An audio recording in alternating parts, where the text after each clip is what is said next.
enmendar los errores, desaciertos o vacíos de la norma y perfeccionarla, pero no estoy seguro de que la reforma haya ido en esa dirección, al menos no en todos los sentidos. ¿Por qué razón?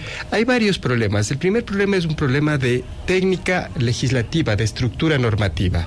Hay otros problemas relacionados con los periodistas, otros relacionados con los ciudadanos y, por supuesto, el espinoso y siempre difícil tema que son las frecuencias. Entonces, tal vez en el desarrollo de esta conversación podemos ir trabajando estos temas. Para empezar, quisiera mencionar que una norma jurídica es eficaz, es decir, puede ser aplicada con efectividad cuando cumple tres condiciones. Primero, decir con claridad cuál es el derecho que esta norma está regulando, cuáles son las obligaciones que deben cumplirse para que este derecho pueda ser realmente ejercido en la práctica. Este es un primer elemento. El segundo es que hay que decir claramente quién es el titular del derecho y quién es la institución o las personas que son responsables de cumplir las obligaciones que hacen posible la vida del derecho. Y finalmente hay que establecer cuál es la consecuencia jurídica de violar el derecho o de incumplir la obligación. Cuando esto sucede, la norma funciona. El problema de la reforma que se ha hecho a la ley de comunicación es que no cumplen los tres elementos básicos de las normas jurídicas, pues la normativa que se ha producido. ¿Ninguno de los tres elementos se cumple? No, sí, el primero sí. Es decir, el primero enuncia el derecho y lo que se ha conservado en la ley de comunicación es la enunciación del derecho. ¿Qué no tenemos? No tenemos un mecanismo efectivo y eficaz que permita la viabilidad del derecho. Y también la consecuencia jurídica de violar el derecho, incumplir la obligación, se ha deteriorado, se ha difuminado, se ha dificultado para los ciudadanos. ¿Por qué se elimina o se difumina este espectro? ¿Es por la eliminación de, por ejemplo, las normas deontológicas? No, mire, antes teníamos un organismo administrativo que se llamaba Supercom, que de oficio o a petición de un ciudadano se activaba para controlar las actuaciones de los medios de comunicación y la consecuencia jurídica era una sanción en caso de que efectivamente se haya violado el derecho. ¿Cómo es ahora? Si un ciudadano cree que su derecho ha sido violado, ya no puede accionar contra el medio, tiene que accionar contra el periodista, contra la persona natural.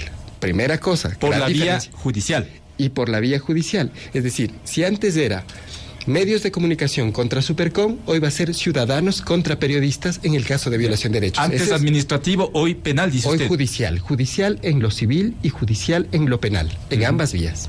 Eso es consecuencia de la eliminación de la Supercom. Sí, es consecuencia de la eliminación de la Supercom y también es consecuencia de que la Defensoría del Pueblo, que podía jugar un papel más amplio, ahora va a jugar un papel testimonial. No tiene competencias específicas ni en su ley ni en la Constitución para procesar las violaciones de derechos humanos relacionados con la comunicación en sede administrativa. Entonces todo va a tener que ir a lo judicial. Esto es perjudicial para los ciudadanos y para los periodistas. ¿Por qué para los ciudadanos? Pues comenzar un juicio por reclamar algo que dijeron de mí en una radio o una televisión es complicado, es costoso, necesito un abogado, los plazos son largos, con lo cual las posibilidades de proteger el derecho son menores. Es complicado para los periodistas, porque antes era el medio el que multaba. Ahora, al que hay que demandar, según la reforma, las indemnizaciones civiles es al periodista, y al que hay que seguirle acciones penales es al periodista. Y solo en un caso hay solidaridad del medio, cuando la violación del derecho se produzca en la difusión de información. Es decir, si usted lee la noticia y al leerla vulnera el derecho de otra persona, solo en ese caso el medio de comunicación es solidariamente responsable. Pero, por ejemplo, en esta entrevista, si usted de alguna manera dice algo que pueda violar mi derecho o el de otra persona, el responsable sería usted.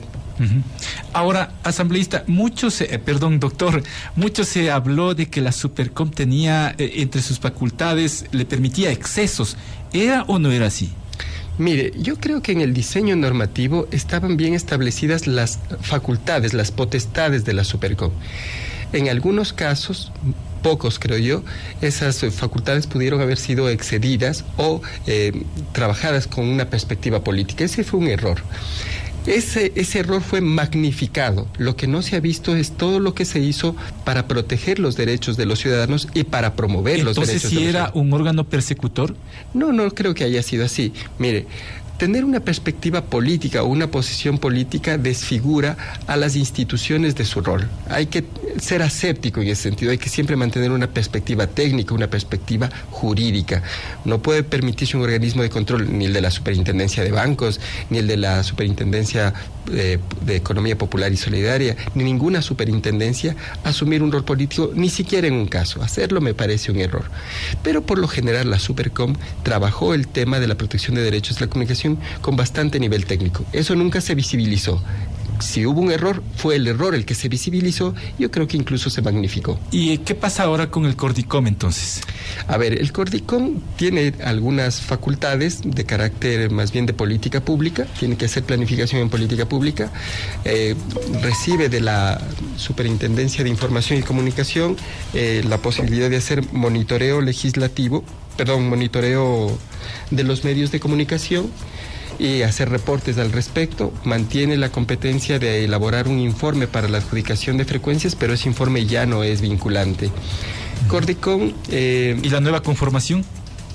Digamos que ha cambiado, sigue habiendo un representante del presidente de la República, van a estar ya los representantes de los medios de comunicación, representantes de las facultades de universidades, representantes de los pueblos y nacionalidades indígenas, y hay también una especie de consejo consultivo. ¿Eso es bueno? Sí, siempre es bueno que haya cierta pluralidad. Ahora bien, cuando hay un liderazgo interesante, una orientación de política pública que dice claramente en qué dirección se van a construir las ideas que gestionen la comunicación social en los medios públicos, privados y comunitarios, es interesante que haya un cuerpo colegiado. Pero cuando ese liderazgo no existe, el riesgo es que todo el mundo crea que tiene un feudo dentro de un reino y que cada quien reclame su porción.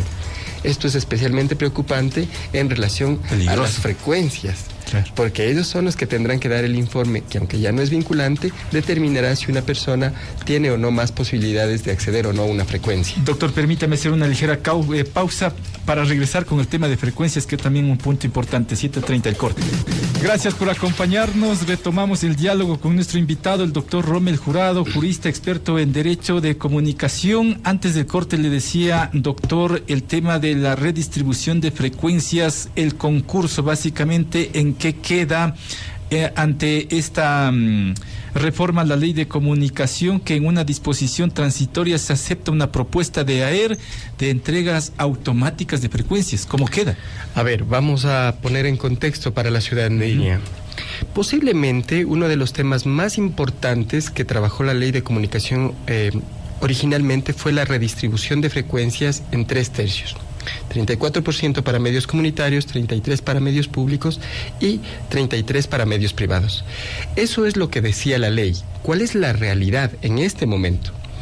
Aproximadamente el 83% de las frecuencias de radio están todavía en manos privadas. Eso quiere decir que cumplir la ley implicaría un fuerte movimiento de las frecuencias de manos privadas hacia manos comunitarias y también hacia medios públicos. En ese contexto, AER promueve una reforma destinada a preservar en manos de los medios privados las frecuencias que estos están usando. Y lo consigue una transitoria, la 8ª transitoria de este proceso de reforma. Sin embargo, hay por medio un concurso recientemente objetado por la Contraloría General del Estado y también una promesa que se ha hecho a los medios comunitarios de respetar ese 34% como señalaba la ley. Incluso el relator de la libertad de expresión, Edison Lanza, vino en agosto y dijo públicamente que había conversado con el gobierno, que se recomendaba preservar ese 34% de frecuencias para los medios comunitarios y que se ofrecía como organismo asesor a la Relatoría de Libertad de Expresión para hacer una distribución libre de máculas de corrupción y transparente, tanto de ese 34% en favor de los comunitarios cuanto de las otras frecuencias. Y había una palabra empeñada del gobierno en esa dirección. Ahora las cosas han cambiado. Esta transitoria parece dejar en manos de quienes actualmente usan las frecuencias, todas las frecuencias. La Contraloría ya ha presentado una objeción y algunas otras personas, tal vez por ciertas disputas comerciales, han presentado otras objeciones. El panorama es complicado para el Ejecutivo, porque los apoyos que ganen en un lado los perderá en el otro. Los apoyos que gane, por ejemplo, si ratifica la transitoria octava en relación a la preservación de las frecuencias por parte de medios privados, serán agradecidas por quienes sean beneficiarios de ellas, pero los medios comunitarios y la Relatoría de Libertad de Expresión resentirá el incumplimiento. Es una situación compleja. ¿Podemos decir, doctor, que se cedió a la presión de los medios de comunicación? Mire, yo creo que los medios de comunicación privados consideran que tener esas frecuencias es su legítimo derecho. Y están peleando por ellas en el marco de la deliberación democrática. Yo no puedo culparles por ellos. Pero este es un tema que tiene que ver con un recurso del Estado que es limitado y que es estratégico y que debe ser manejado con rigor jurídico. Y también por la parte privada hay unas disputas comerciales alrededor de qué grupos se consolidan o no se consolidan en el manejo de las frecuencias. Pero la experiencia y la realidad ha demostrado que a lo mejor no había apetencia por parte de medios comunitarios en el porcentaje que esté establecido, se estableció en la ley. Perdón, no entendí bien la pregunta. No hubo apetencia por hacer uso de estas frecuencias que estarían destinadas para los medios comunitarios. Mire, yo creo que hubo problemas en los concursos porque se trataron con las mismas reglas y se exigieron los mismos requisitos a empresas, unas más grandes, otras más privadas, a medios familiares privados y a medios comunitarios. Es un error, creo que es un error de inicio que tuvo la ley de comunicación y que se reprodujo en el concurso, tratar a todos como si fueran exactamente iguales. Era un proceso complicado, ¿no? Exactamente. Son diferentes porque los tamaños de los medios son diferentes. No es lo mismo un gran conglomerado mediático que una radio familiar, privada, que un medio comunitario. Deberíamos tener requisitos diferenciados y reservas de espectro diferenciadas. Eso planteaba la ley de comunicación. No fue trasladado así a los concursos y eso ocasionó que todos compitan no en igualdad de condiciones, sino con diferentes condiciones porque eran medios diferentes. Si uno le pone la misma regla a diferentes, en realidad está creando desigualdad.